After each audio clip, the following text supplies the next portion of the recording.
hawak ngayon ng World Boxing Council, World Boxing Association at World Boxing Organization heavyweight world title belts. Si Usyk mga kwento ang may kontrol sa malaking bahagi ng laban habang nagpupumilit si Fury na gawin na makakabawi. Sa kabila ng kanyang malaking kalamangan at 7 buwan na pagkatapos na kanyang unang tagumpay laban kay Fury, si Usyk ay pinanigan ng lahat ng mga tatlong mga orado na bawat isa ay umiskor sa laban na 116-112 pabor lahat kay Usyk.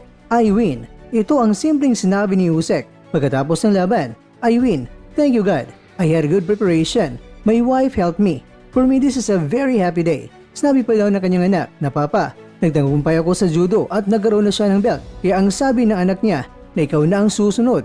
Nakarap naman noon ni Usyk ang kapwa world champion na si Daniel Dubois na natalo ng Ukrainian noong summer. At ang sabi naman ni Usyk, ikasa niyo ang laban namin ni Dubois. At si Dubois ngayon mga kwento ay ang may hawak ng IBF Heavyweight World Title Belt. Ang tagumpay naman ni Usyk